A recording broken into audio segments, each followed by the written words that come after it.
Hey everyone, and welcome to my channel. My name is Joshua Clark. I'm a security analyst based in the UK, and this channel is all about cybersecurity and ethical hacking. In today's video, we're going to take a look at how to set up your own cybersecurity lab using VMware Workstation Pro. This is going to be a safe space for you to experiment, learn, and practice your cybersecurity skills without putting your own computer at risk. So before we even get started, let's talk about a couple of things you're going to need. You're going to need a laptop or a desktop PC, and that's going to need enough RAM so that you're able to lend some of those resources to the virtual machine to run your environment. I highly recommend that you have at least 4 gig of spare RAM that you can allocate to the VM. A minimum host RAM of about 16 gig is a good place to start. So good news, VMware Workstation Pro is now free for personal use, and that's the tool we're going to use in this video.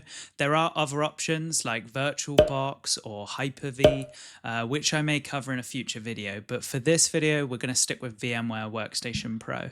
About a year ago they released this blog which said they were allowing it for personal use. So you can take a read of that, but what we're going to do is jump down to the download link. And that's going to take us to the Broadcom website. Broadcom is the company that owns VMware, which is why it's taken you to this website. You're going to want to head up to the top here and click register. You are going to need a Broadcom account to get the download link. So once you've registered, let me do that now. There we go. So I'm logged in now. I had to reset my account. It turns out they made some changes to MFA and it locked me out, but I'm back in now. So I find this actually not very intuitive. So have a look around. It's not actually that easy to find what you need. So let's go into here and click VMware Cloud. This brings you to a new page. Someone might know a quicker way to get to this stuff, but this is the way that I found it. So if I go into my downloads, you'll see that it shows no downloads here, but it shows this little bit which says free software download available. You want to go over and click on that, and you'll see a list of the software that's available to download for free. And we want this one, which is Workstation Pro. When we click on that, we get taken to this page and we click on Windows, grab the latest version. And this is interesting because when you try to click on this, it says that you need screening. You need additional verification. So it's going to take you to a page where you put in your details and then you agree to the licensing. So once you've completed the required fields on the screening, this button should be highlighted and available for download. So now it's going to go ahead and download the installer.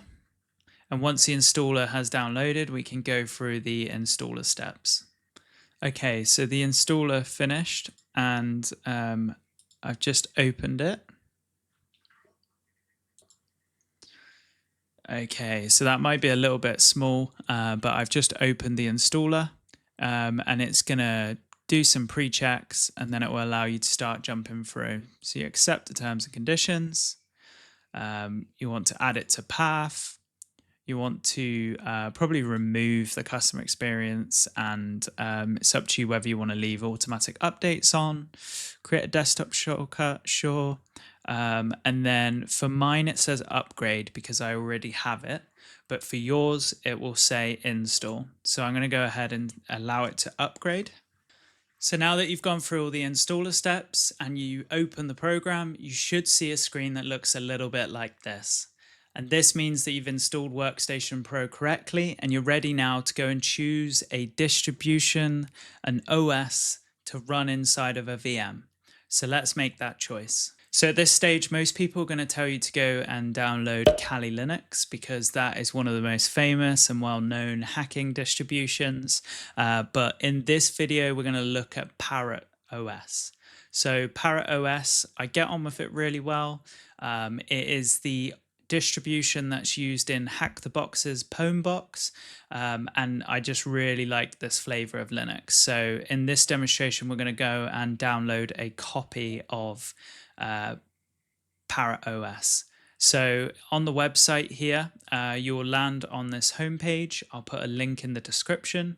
When you click download, it's going to take you to this page to make sure you choose the right distribution. So we are using a virtual machine in VMware. So we're going to select virtual. We're doing this for a security purpose. So we're going to select the security edition. And then here, there's two options for your architecture.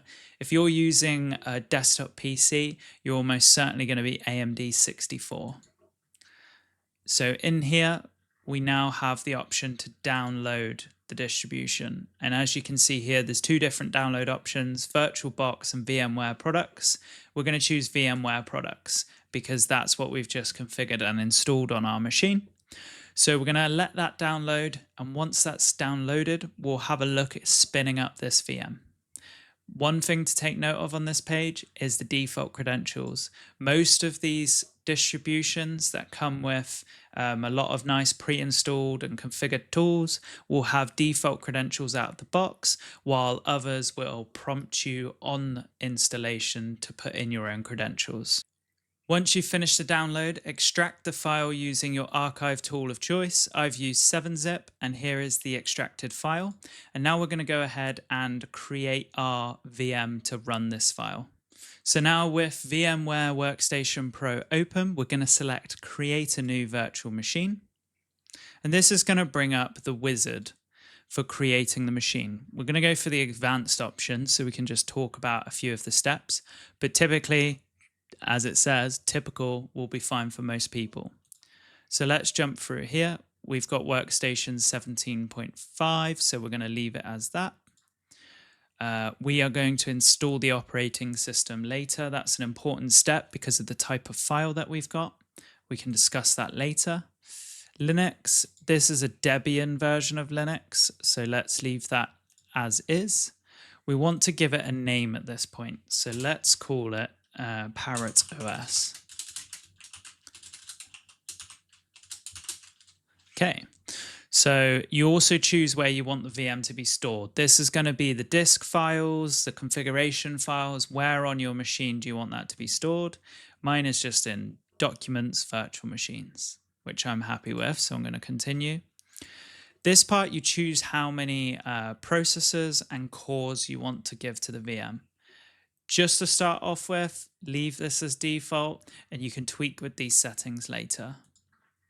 So here is an important part. This is the memory. So right now, it's allocating about 2 gigabytes of RAM. I recommend ratcheting this up to at least 4 gigabytes minimum.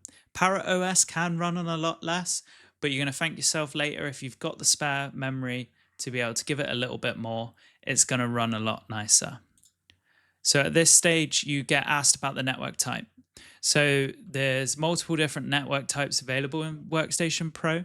For this example, we're just going to choose NATed. And basically what that does is it uses the host machine.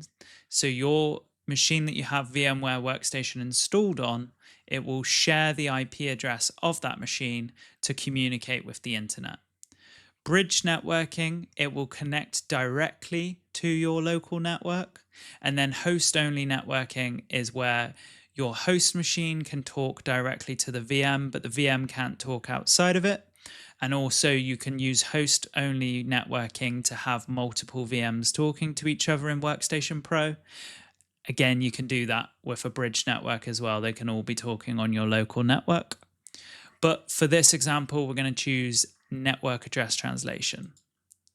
Here we're going to leave it as recommended, and again. And then for this stage, we're going to use an existing disk.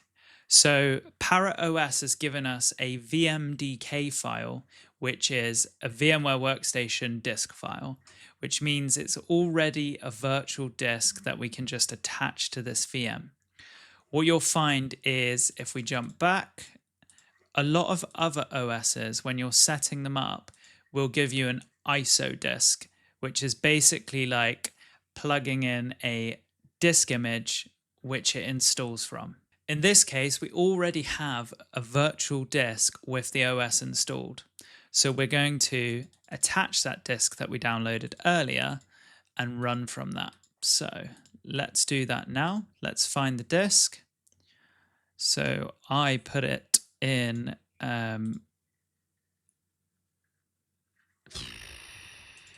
this location. So there we have the disk attached. And if we move forward, you should see once you click finish, your VM pop up here. There's one more step that we want to do before we launch the VM. And that is to go into VM settings, options, advanced, and then change this to UEFI. So the reason we do that is it just works a little bit better with installing this OS. So let's accept that change and power on the VM. So we're just going to accept that. So for this, just click yes. And then you should see your VM start to boot. Here we are. Lovely. So if you click in, your mouse is going to disappear. And the way that you get your mouse back onto your host machine is to press Control-Alt. You see my mouse reappeared and I can leave the screen. If you don't click that, your mouse is connected to the VM. So let's do Control-Alt and my mouse is back. Click it again and I can now use the arrow keys to select through this menu. And we are going to select the top one, which is going to boot into the OS. Got a nice little loading animation. So now that your VM has finished booting, congratulations, you've just created the VM inside of VMware Workstation Pro, which you can now go and use to enhance your skills. So this particular distribution of Linux has a lot of different tools built in. You can see under pen testing, we have a lot of different tools in here. We can also install whatever tools we want using the command line. One of the first things that I recommend you do when you get into your VM is to update it. So let's do sudo apt update. What this is going to do is it's just going to update the list of repos. And once that's finished updating, it will be able to see all of the packages that you have installed that can be updated. As you can see, there's 134 here. So what we're going to do is we're going to do sudo apt upgrade. This is going to take a while probably, but that's going to go ahead, press Y to go forward, enter. That's going to go ahead and update all of the tools on this distribution. And then you're ready to use it. You can go and play around with sites like Hack the Box, try Hack Me. You can go to different Vuln VHD sites. There's all sorts of opportunities here.